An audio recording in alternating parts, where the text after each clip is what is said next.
So, welcome everyone. I am so honored that you're here and so excited because today we're talking about something that's often missing in conversations about childbirth, pleasure, and why pleasure matters. As we say, it's often the best kept secret. But today, Dr. Elisabeth Bolaza and I want to bust those myths and let you in on secrets to creating more ease, more joy, and more comfort in childbirth and beyond. I'm Debra Pascali Bonaro. I'm a mother, a grandmother, director of Orgasmic Birth, and host of the Orgasmic Birth podcast, a doula trainer, a Lamaze educator, and I'm chair of the International Mother Baby Childbirth Organization and co chair of the International Childbirth Initiative. And truly a deep honor to introduce someone I am just thrilled to be a colleague, a friend. Dr. Elisabeth Bolaza is an interdisciplinary reproductive anthropologist and maternal health researcher with a background in public health and biological sciences. She brings radical, anti oppressive, feminist perspectives to her work to advance maternal health and reproductive justice. Dr. Balaza's recent research has focused on birth justice as the principal investigator of the birth pleasure study, the first rigorous mixed method study of positive and pleasurable birth experiences to date. Her debut book on this work, Pleasure in Birth: Pushing Reproductive Justice Forward, is projected for release in 2025 with Routledge, and I know I'm on the edge of my seat waiting for that. She holds a PhD in human sexuality with a focus in policy leadership at the California Institute of Integral Studies, a master's in public health in health and social behavior and global health from UC Berkeley, and a bachelor's in biology from UCLA.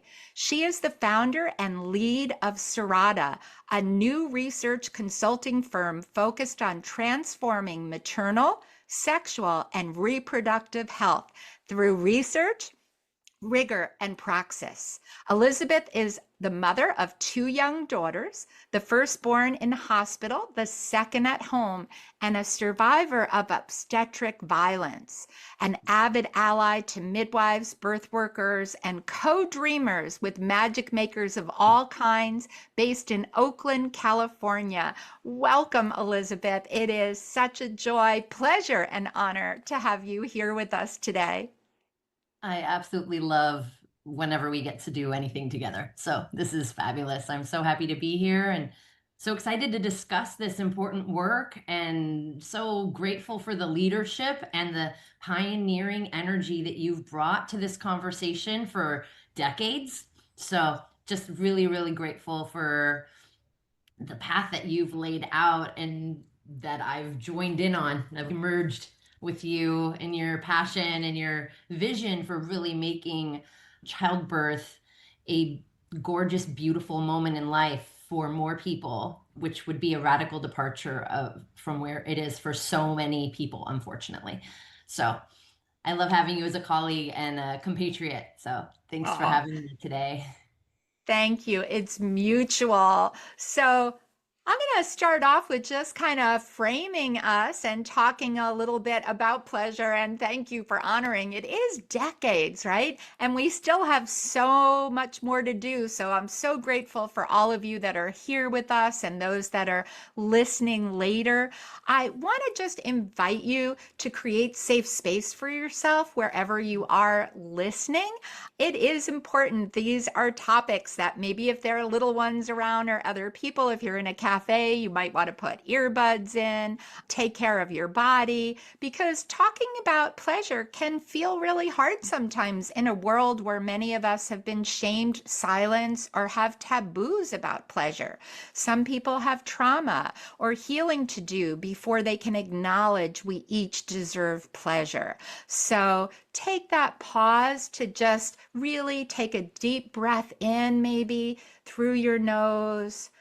If you want, let's sound out and ground yourself in this time and space to create the safety you need to go forward, because we live in a time, as Elisabeth just said, where more people know the medicalization of birth. They're more familiar with pain and fear as the paradigm.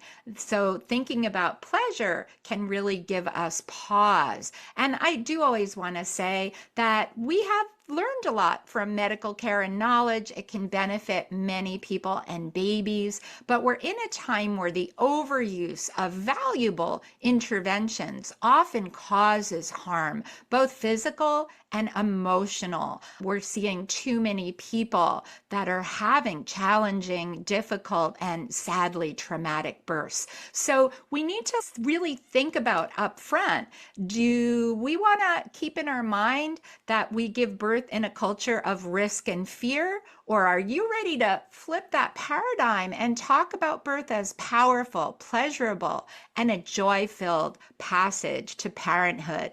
And when we think about pleasure, it's not frivolous, you know, it's a powerful tool. It's the most holistic tool we have. It calms our nervous system. In childbirth, we have good data. It decreases pain. Pleasure enhances the hormones of childbirth. It creates calm and relaxation, and it helps support a gentle birth where each person feels supported, empowered, and able to birth in their own way.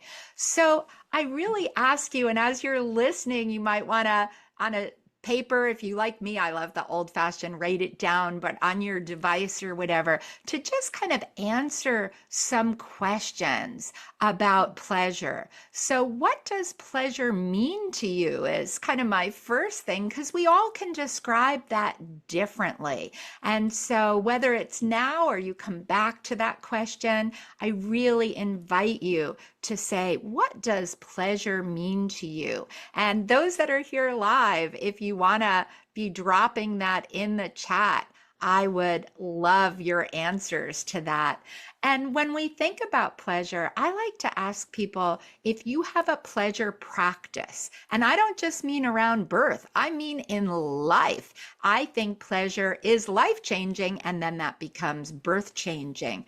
But if you don't, and I meet a lot of people who that answer is no, I would give you another exercise today, and that is to write down a list of at least 10, maybe you're 20 or 30 simple pleasures that you can do that could just be 1, 3, 5 minutes that could be done each day, not all 30 of them, but to pick 3 to 5 a day that you could do. And I can tell you this, having done this with many people, if you can give the next week and say, no matter what's going on in my life, I'm going to make the pause for a minimum of 3, maybe 5, maybe more minutes of pleasure spread out, that it is going to change how you feel in a week because of the benefits of pleasure. And I'm going to read out some of the comments now in the chat, and just to acknowledge that we have people here from all over the world, from Ontario, Canada, and you're pregnant and a midwifery student, so welcome. We have someone from Atlanta, Georgia, someone from Hungary, so welcome. Soon to be a birth worker. We have doulas here, more from Vancouver. But when I asked what pleasure is, and I love this, I'm seeing safety, fully relaxed, positive energy, joy, and power, sovereignty and freedom of expression in my meaning. Pleasure equals to be alive, softness, consent, playfulness. Thank you all. Just beautiful words coming into the chat that really you can feel. I feel the pleasure in just the words in it. So again, think about that pleasure practice and make a commitment if you haven't already. And if you already have a pleasure practice, maybe the challenge is to expand it. And when I say simple pleasures, that's because if we think every day we need to do 20 minutes, right? we probably won't. That lots of things will get in the way. But we can always take a minute to do something with a focus that this is a minute of pleasure. And pleasure is not just about sexuality, although it can be, right? It's about presence, sensation, connection, aliveness. It's the joy of being in our bodies, even in intensity. And it's enjoying our sensuality, what we see, what we hear, what we smell, what we taste, what we feel. And so taking that, if we create a pleasure practice in life or in pregnancy, and you're ready to give birth, then my challenge to you is to take all those pleasures you've been doing and how do you bring pleasure into birth? And some of this can be during a sensation, some of it can be in between, and this can be things like movement that feels good, dancing, swaying, sounds that bring release, moaning, humming, singing, touch and intimacy, a kiss, a hug, holding hands, or even self-touch and masturbation. If you've been listening to our podcast, we're getting a lot of stories of self-touch and the pain relief and comfort it provides. Eye contact, loving words, time to rest, to nap, to feel fully supported, and again, enjoying all your senses. And pleasure matters because it expands what's possible. It softens fear. It increases oxytocin, that hormone of love, and it actually helps the body to open. Think about that. We want our body to be juicy, to feel safe, to feel protected, to trust the people around us, to connect to our power. And pleasure reminds us that it is an experience that's body, mind, spirit, sexuality. It comes all together. We feel it throughout. I recently published an article in Frontier's Journal of Women's Health, and Elisabeth actually peer reviewed for me, which was thank you so much, such a gift. And it is called Orgasmic Birth, the Anatomy of Pleasure in Childbirth. And I recently recorded a podcast episode about this too, in that if we reflect on our anatomy of pleasure and how deeply it's involved in birth, then we have to ask, why is this rarely discussed? Why in childbirth preparation aren't we talking about that anatomy of pleasure? Why aren't our providers weaving it into the conversation? It's so important that we're aware. I think when we think about the cervix, the vagina, the clitoral complex, we often, if we weren't talking about pregnancy and birth, we talk about intimacy and what we need for healing for those that are survivors, what we need to feel safe and private and protected to access that alone or in safety with a partner. And yet in childbirth, these same organs are going to be involved, and we're not talking about that. We're not asking how to help people feel safe, and also to guide you on how this can be a source of pleasure. We also know that the same hormones of childbirth are the same hormones of arousal and orgasm. Many of the same hormones flow in the same sequence. And this actually helps birth go easier, more gently, and is safer for both mother and baby. So just like in sex, these hormones are sensitive. And so we have to talk about what do we need to feel safe and private and trust. And that's not always easy to achieve in a hospital environment. Years and years ago, Mae Gaskin said, the right place to give birth is the right place to make love. And I think that statement really holds a lot of truth when we consider the anatomy, we consider the hormones, and we consider that we want to enhance pleasure in all those situations. Science now does tell us that an orgasm is a natural pain reliever. Even in life, we have good data on that.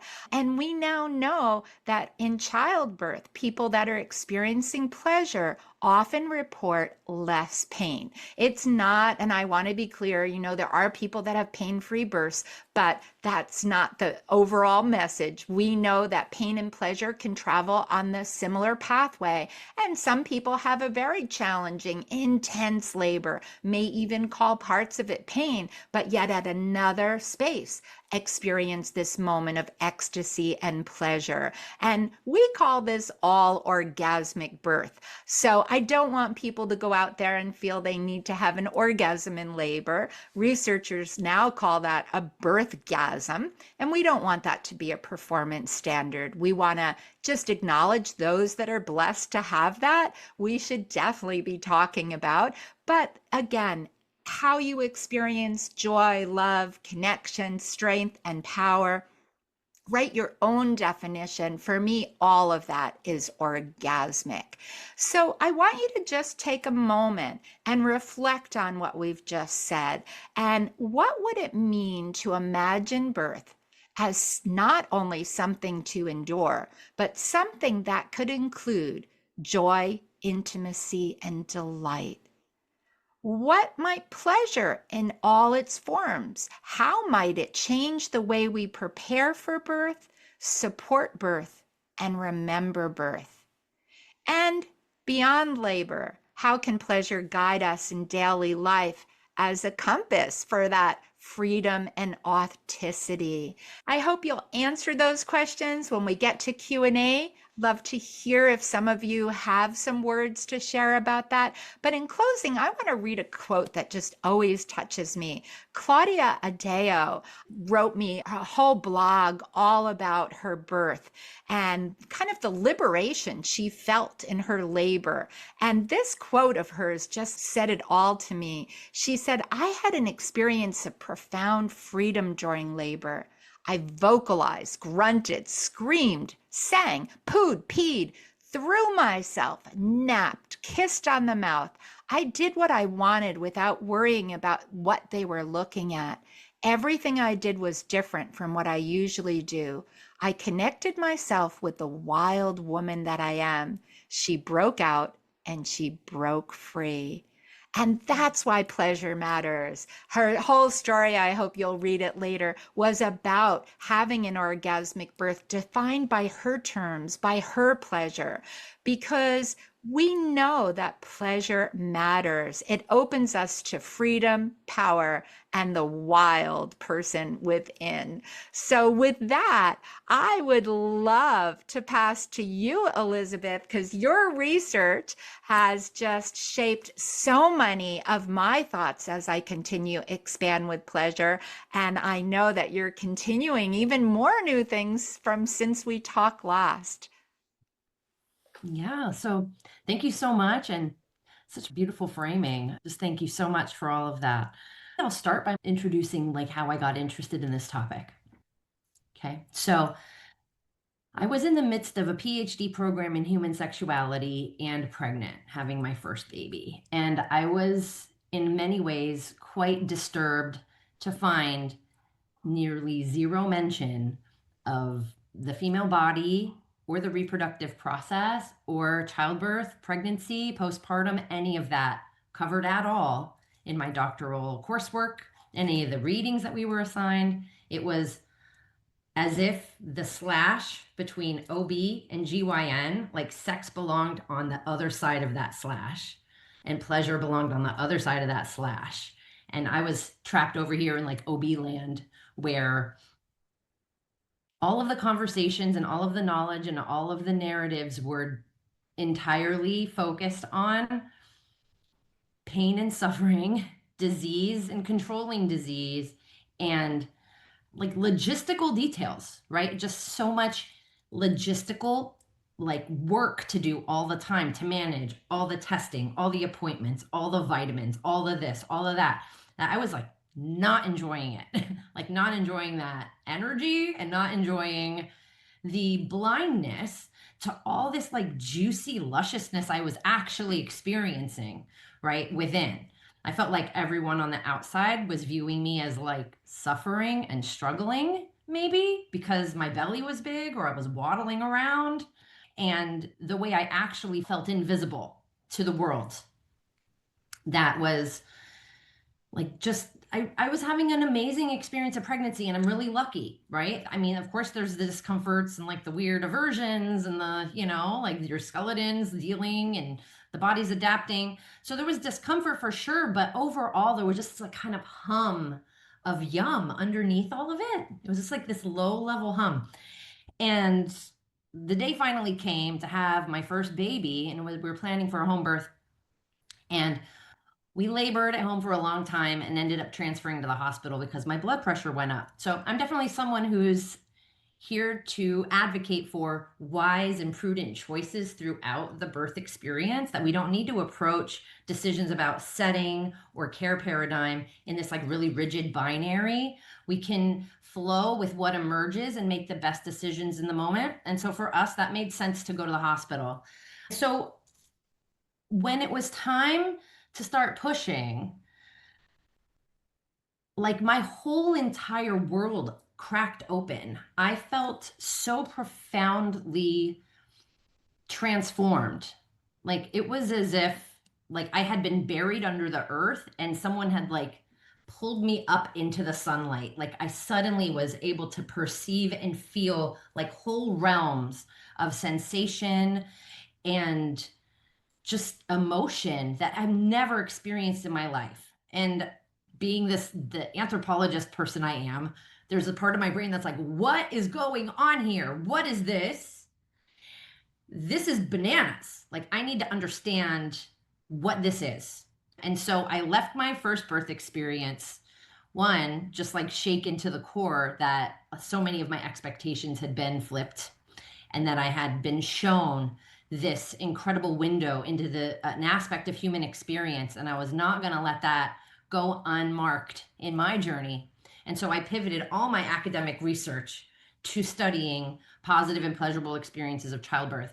And I was in some ways not surprised to find almost nothing at all in the scientific literature. A handful of papers, really, really old stuff from like the 70s and even 60s, where people were like exploring concepts of like mystical birth experiences. Like I dug through all the databases, all the literature I could find, and found so little, and on none of it actually did a rigorous look at people's experiences of pleasure in childbirth, like in a rigorous way.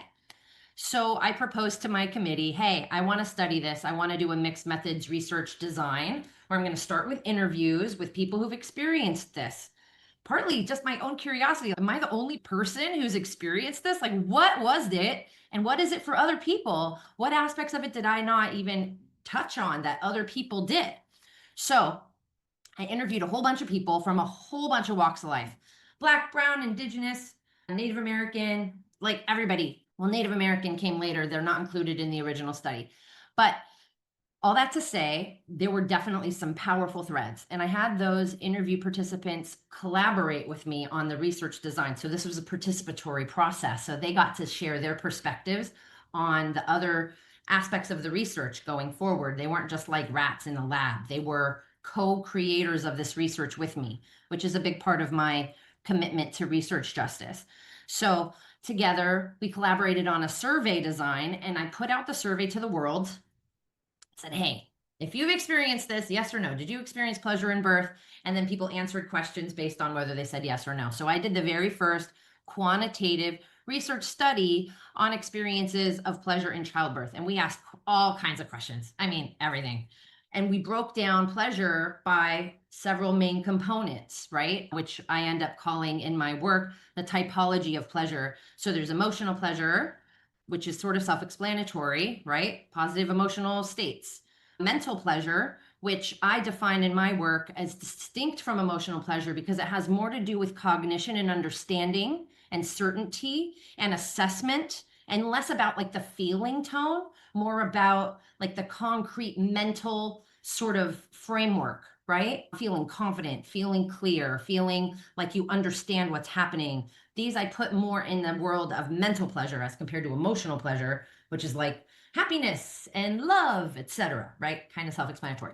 There was also spiritual pleasure. So some people described their mind states in terms that were very much aligned with their spiritual understandings of reality. And so that included states of euphoria, trance, feeling like they're one with God, feeling that they're like a divine being, an energy being. All these kinds of concepts came out in some of these interviews, not with everyone, but with some people. And for some people, that was the most intense aspect of it for them, was that spiritual union with something, or this disillusion of self into the vastness of existence. It was incredible to hear how people were experiencing these moments.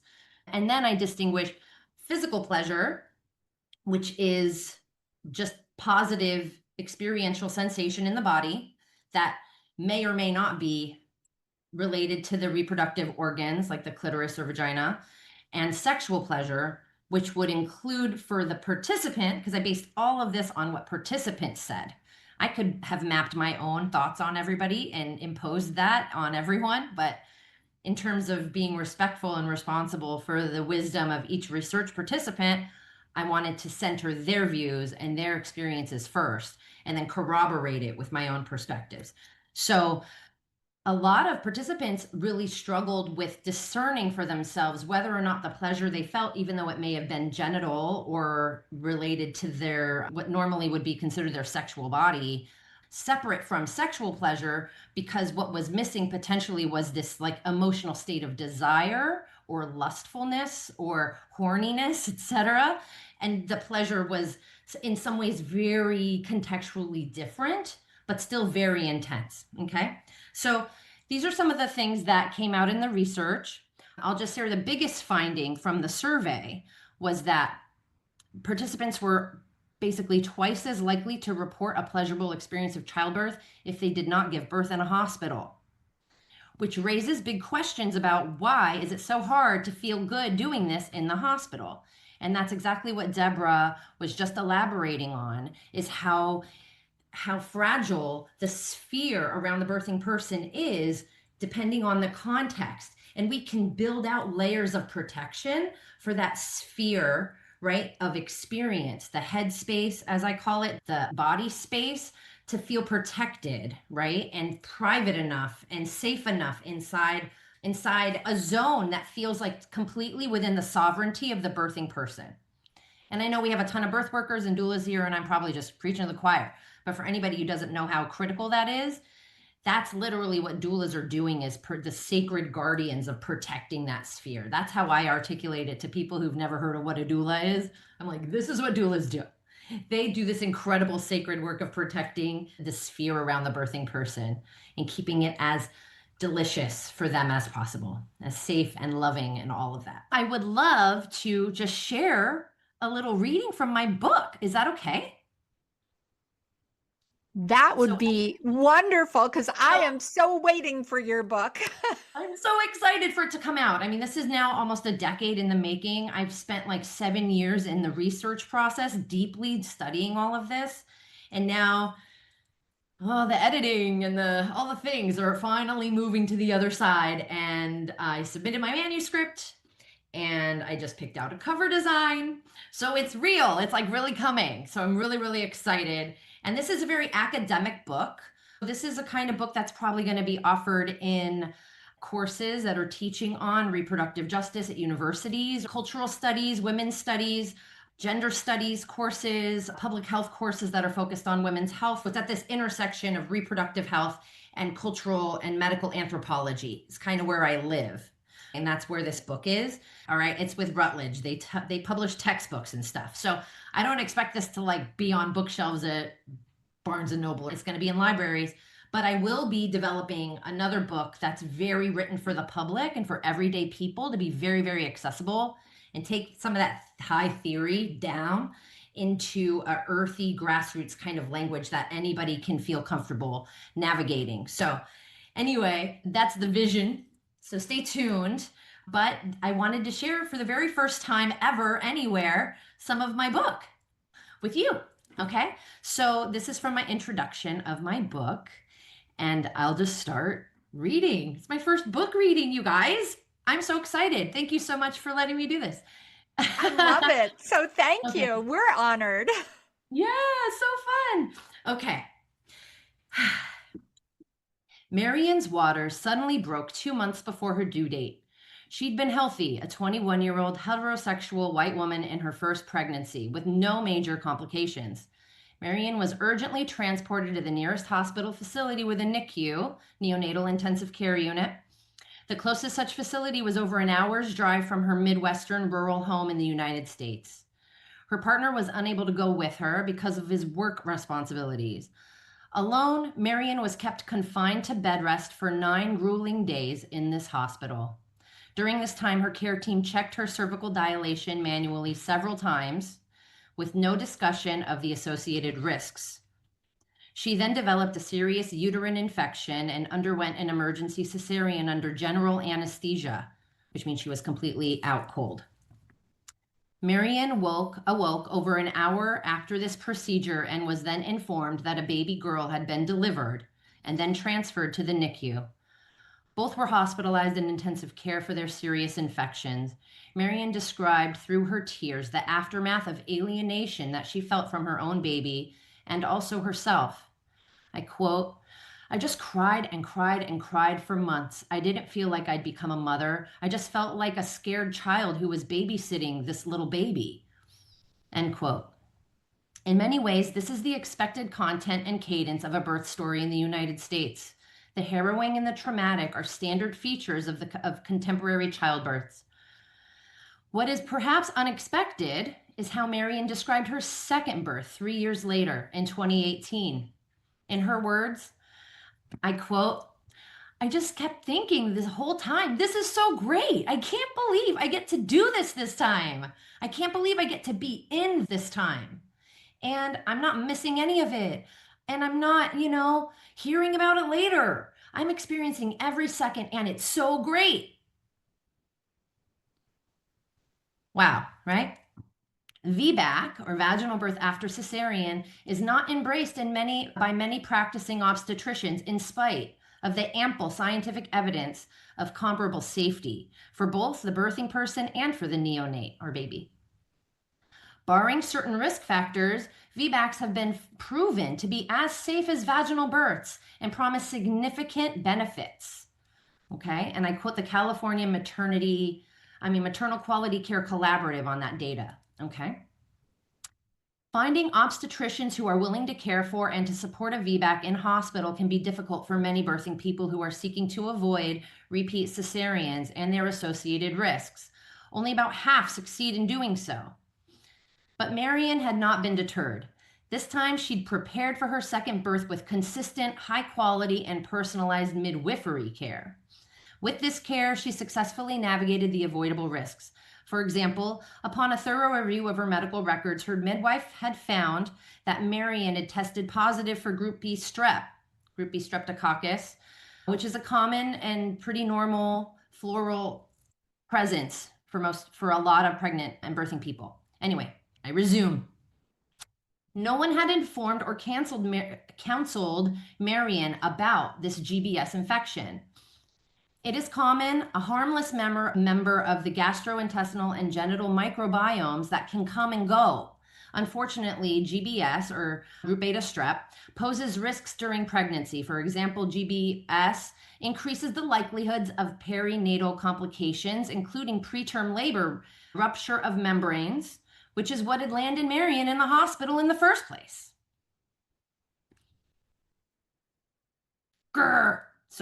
Emotions. So, this complication affects around 1% of pregnancies overall, although it is twice as likely for Black women in the United States. With her midwife's guidance, Marian was able to take measures to reduce the GBS risks and improve her overall well-being throughout her pregnancy, including her diet, exercise, and other lifestyle factors. After a healthy, happy pregnancy, she gave birth physiologically, full term, and without complications or interventions in an autonomous birth center with the support of her regular midwife, a doula, and her partner. Here's what she said about her experience. I quote, I would totally do it again, like right now. When she, my baby, was born, that high is insane. Talk about pleasure. I've never done drugs, but I'll do birth if you could bottle that stuff. End quote. So Marian's joyful words may strike the reader or the listener in this case as implausible, even outrageous, but her experience was echoed in varied tones during many of my interviews. For example, I quote, "I haven't felt anything so intense, so beautiful ever," end quote. That was interview participant Nava. Another quote, "I remember feeling really good about it. It's kind of like being on ecstasy. Everything was beautiful. It was just light and airy and like floating, a floating kind of feeling," said Julia. Another quote, "I was surrounded by people who I trusted. It was just like love overload. It sounds so cheesy, but it was just like that, such a warm feeling. And then it was August and it was hot and sunny. It was just perfect," said Melissa. Another quote, "I didn't feel any pain. I felt joy.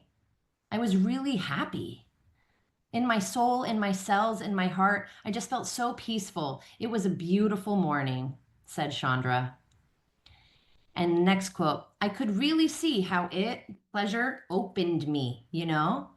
And the mixture of that intensity, it was almost hard to tell the difference between pleasure and pain," said Venus. And now I share another quote, a different one. "That's not a thing," to quote a male leader in women's sexual medicine. So, when I was first beginning this research, I attended a conference of a well respected organization that is focused on women's sexual health. As a new member, I stood at the welcome table, hoping that making some new connections might help me feel less awkward. Over walks the man who had just been speaking at the podium, the current president. Looking down at my belly, he begins by asking, "So, how far along?"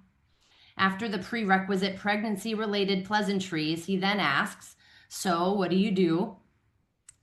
I told him I was a doctoral student beginning a study of pleasure in birth. And he barks back, "That's not a thing." The others at the table stopped their chatting and looked over at us. I assured him that I was studying pleasure in birth in part because I had experienced it myself. "I've spent my career repairing the damage birth does to women," he said through gritted teeth. He looked me over, then turned his attention to the others without another word. I had clearly tripped a wire.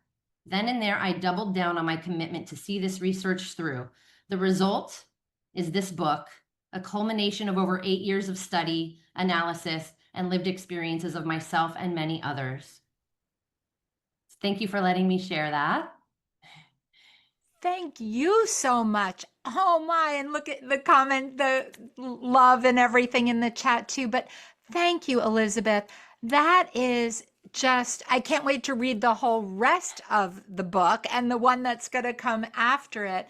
But I can't thank you enough for your research. And I think that is such an example of that person that you pushed them outside of their comfort zone because there's so much taboo, right? Shame. There's so much to unpack behind why we can't talk about pleasure. So thank you for helping us talk about pleasure in childbirth. I'm thrilled. I mean, and honestly, like some of it's just my own like spirit of rebellion. Like, screw you, man. Like, what do you Yeah, know? Like, you don't have any of these body parts and you've never lived through any of these processes.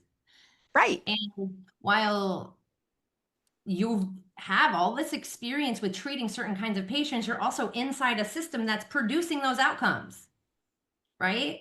Like Right. it's the Ouroboros sort of idea. Like we're producing problems and then we get to fix the problems we produce and call ourselves the hero. No thanks.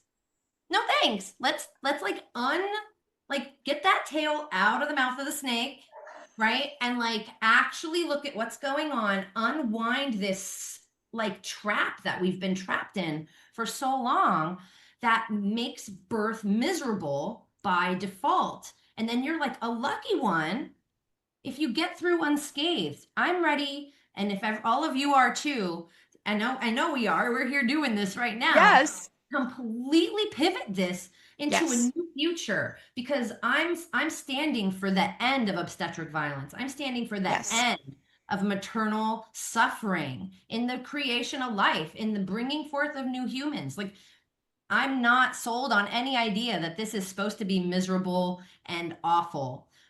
It has its challenges, and there are certainly always risks when we go through massive physiological experiences, right? So that's not to underplay the reality of it. Having lived it, having actually experienced a postpartum hemorrhage myself, having experienced postpartum preeclampsia myself, I'm not here blind to the realities of some of these biological complexities and the things that we do have to deal with and face. But we're inside a paradigm that refuses to actually fix any of these problems.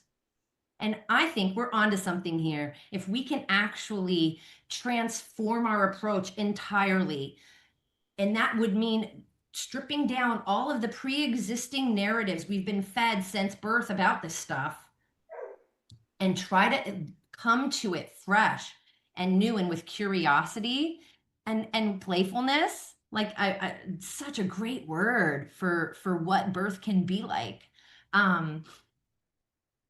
I don't know that there's going to be a real bad outcome to that. Like, why not? Let's go. Totally. You summed it all up, and I couldn't agree more. It is that time for us to really rethink, right? And redesign what we're doing isn't working. At least in the United States, we're not getting the best outcomes on a physical, on an emotional level. And we have the science, you have the data. We have good data that pleasure makes a difference. So I do want to say to everyone here, we can't tell you what it is, but we can let you know that there is a pleasure tool that's going to release October 2nd.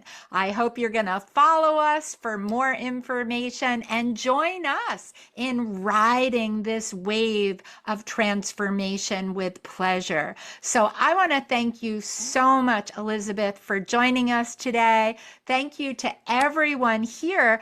And I'd love to open it up for any comments, questions from those of you that are here with us. And if you're listening later, still send us your comments and questions. We love to hear from you. So whether you want to write in the chat, everyone, or we love to see faces for those of you that want to open up and come on camera or even on voice. If you have a comment, a question,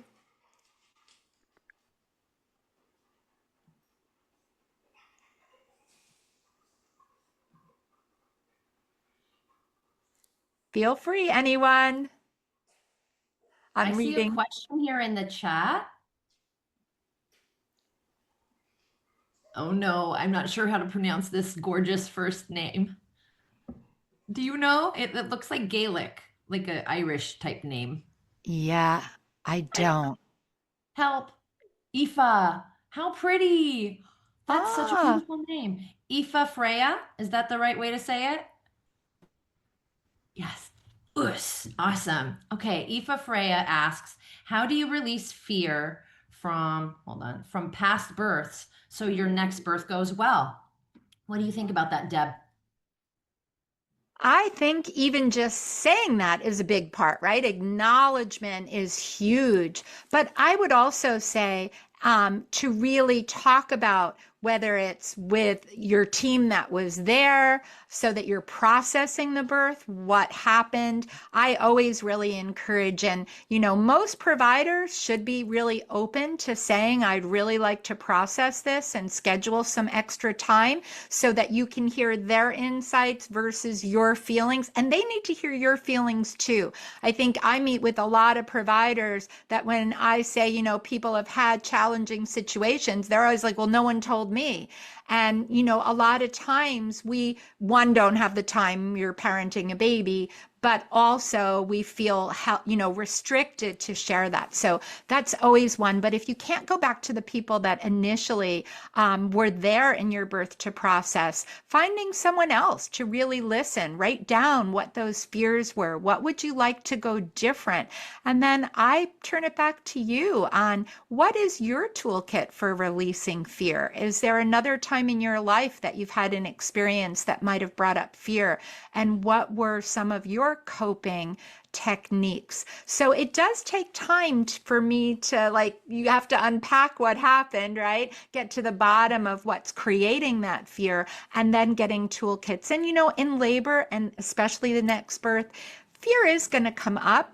You know, these things do tend to cycle back, but if you're prepared for it, if you have some tools, if your current team, if they're different than your prior team, are aware of what your fears are and what you carry, and they know some of the tools that they can support you with, it's really something. As doulas, we're used to working through all the time with our clients because birth is, and as Elisabeth said, right, that physical, emotional, cognitive, spiritual, sexual.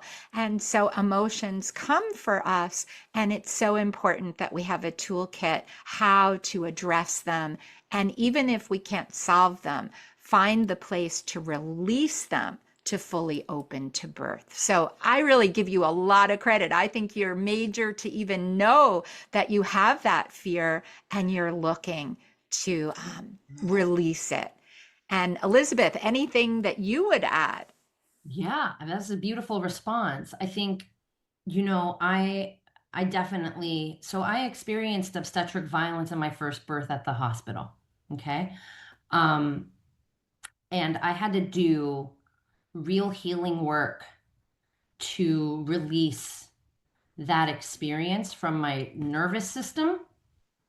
Because even though maybe cognitively I may have understood, well, they didn't mean to, they were doing their best, they were following procedures. Like for me, what I identified was that there was a breach in my own relationship with myself.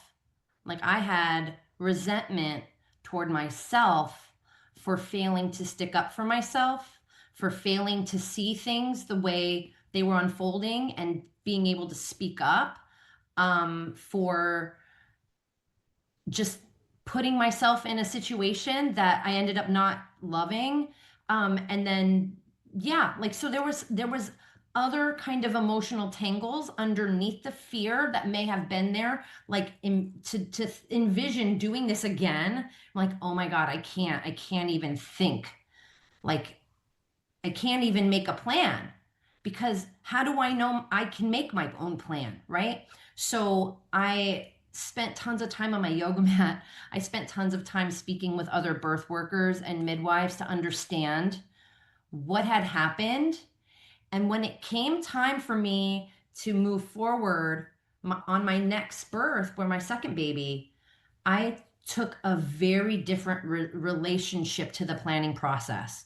Like if I was, I mean, and I'm a pretty forward, educated, biologically savvy. I've worked in healthcare. I speak the language. You'd think that I would be able to navigate it. And yet it was extremely challenging. And so what I ended up doing was just totally changing my approach to my second birth so that I was the ultimate source of authority, regardless of what was happening. So I didn't work with anyone who didn't make me feel great every time I saw them. If I didn't like hanging out with them, they were fired. Fired. I love you. I don't need you around. I have to feel great right now. And I don't need whatever it is, the vibes you're bringing in. So that there's a certain amount, like what Deb had mentioned about the tapping into this wild woman that's unconstrained, is completely out of F's to give, let's say, to be colloquial about it, and to completely unleash our own authority and sovereignty. That takes work. And sometimes that's not something that's available to us in the weird newness of a first pregnancy and birth where everything's new. We're not sure. We're experiencing for the first time and we're learning and changing all at the same time, right? So ultimately, I found that what healed my fear was my own sense of sovereignty in myself, forgiving myself for not knowing what I didn't know the first time, and empowering myself to do something with what I now know. And so I'd invite you to look at it from that angle potentially too. And that may make sense in the context of a healing partnership with a therapist or a spiritual leader you trust, or your partner, or a good friend who can really hear you as the beautiful, powerful person you truly are, regardless of what may have happened in your first birth experience. Um, I hope that lands. I hope that's helpful. And I'm sending you all the best energy and beauty for your upcoming experience if you have one coming, because it seems like that's going on. So Yes. Oh, beautiful, Elizabeth. And yes, we're going to be thinking about you, sending you lots of strength, love, and pleasure and healing as you approach this. And thank you. I'm reading that you're saying this helps me a lot to think of what I can do to switch my mindset for my upcoming birth, to let go of anything that may hold me back and feeling your own pleasure. Yes, that is such a key. Pleasure gives us that strength and power. And I know there was another question, Panna, about asserting their needs. And I would again say, when you come into that autonomy, when you have the people around you, that trust birth, and you stay in your power. I think a lot of times the system tries to take our power. It's just the way the system's designed. So I would say pleasure is going to be that tool. As Elisabeth said, if it doesn't bring you pleasure, right? If there are people that are not supporting you, you're in the wrong place. And if you are able to really navigate and meet with different providers, I know that's not possible for everyone in every place, but if you have that ability to switch to people that do make you feel respected, honored, whole, that they're going to be there, that's always the best than trying to be in a situation with someone that you know you don't feel good about. And then your team should be the one helping you navigate and create that buffer so you can stay in that bubble to be able to birth. And I saw a hand. We're going to do one more. Letitia, I don't know. Did you want to open up and share something? I don't know. It was just a thought when I saw the question, how do you assert yourself, if doctors try to control your birth, and it just made me think, like just agreeing with you and Elizabeth said that having knowledge, it definitely helps you. And it may be also a time for personal growth. Sometimes we're put in situations where we're uncomfortable, but you may have to speak up, and be uncomfortable, but it's better to do that in the moment than think back after the birth and like, oh, I should have done it, and then it can make you feel worse and you can fall into postpartum. So I feel like in the moment it might be uncomfortable, but we know growth can be uncomfortable. So it might be a time to just step into it and be like, I need to speak up for myself and my baby, and I'm going to do this. And it just gives you that strength. Right. And a lot of people are starting to really rethink their choice of setting. Yeah. Setting is a hugely impactful thing. Not everyone has the ability to choose to birth at home or a birth center, but if you do have that option, investigate it. And I think that there's a ton of pleasure to be found in being in your own space with your own people. So a lot of folks, especially, I mean, and there's a huge movement here in the Bay Area of California to give more women of color access to births outside of hospital in community, be that at a birth center or at their home with excellent care providers who love them, who listen to them, who honor them, right? I mean, I can't share everything in my book, but the folks that gave birth in hospital and happen to also be women of color, some of their stories just literally made me shake with rage. So I think that there's definitely differences in who feels safe where and why, and to really face that with courage and conviction and choose for yourself the place that's going to give you the absolute most loving experience.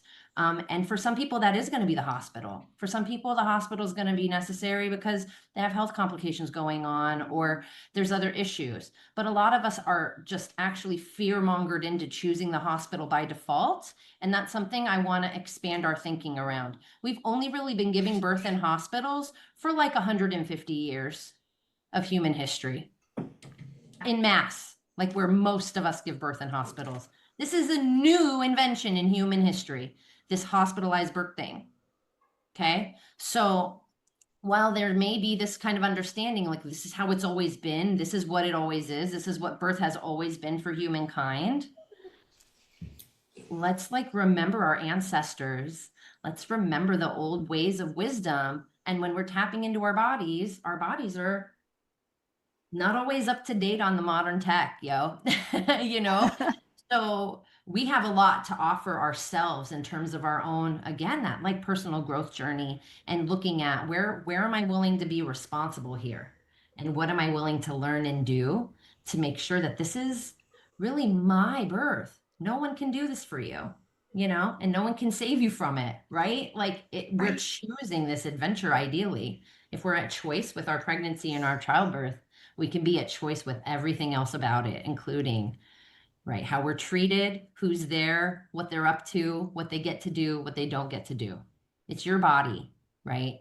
And that's something that we're we forget because we're in a society that has us think that our bodies don't belong to us, they belong to everybody else somehow. Nope. Nope. Great wisdom. And we're going to do this last question because then we need to end. We're running over right now, but I thank you. Cheryl says, how do we introduce the idea of having a pleasurable birth to our clients? I'm thinking of suggesting that loving partner give a nice long romantic kiss during labor with permission, of course. And I would say yes, but I'd also say we need to read Elisabeth's book that's coming out because there's going to be a lot there. Follow our podcast. People are really getting a lot of stories and great information. And Elisabeth has a great podcast with us on orgasmic birth. So there's a lot there you could share with clients between those things, and follow us. But yes, I think loving through labor is one of my lines I say all the time. I say it starts with you as the birthing person, right? Love yourself through labor, love your baby through labor. And if you have a partner, love them. And how are they loving you and the baby in labor? So for me, this is a lot pleasure and love and safety and care. And as doulas, as midwives, as birth keepers, there is so much we can do. And I'll just say, because Letitia's here too, and Zori, we have an orgasmic birth practitioner community that is doulas, midwives, nurses, doctors, and others that want to learn how to bring pleasure into your practice. You can join our expanding global community where these are our discussions all the time. So, anything you'd like to add, Elisabeth? And I want to know the date of release of your book. I don't have it yet. They're toying with my emotions. It's supposed to be Oh, by the end of the year though. So, but when I get the date, you'll be the first to know, besides okay. maybe whatever. But yeah, I'm really thrilled. It's hopefully going to be really illuminating. And I think that the only thing I would add to what you just shared in terms of supporting practitioners, right? And is to really help your clients identify, right, their like a pleasure management plan. We talk so much about pain management in labor and birth and pregnancy.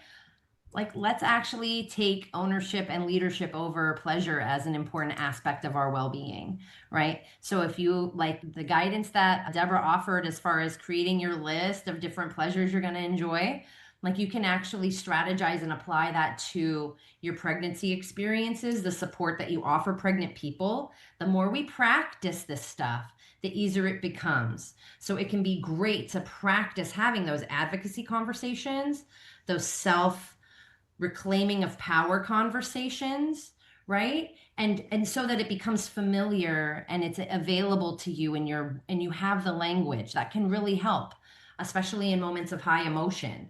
If we've practiced, it's much more available to our nervous system. Okay, same thing with the pleasure practices. If you're practicing this, it becomes much easier to pivot from like your ordinary mentality to a pleasurable mind state and headspace. Yeah. So we want to have that nimbleness, that toggle to be able to flow.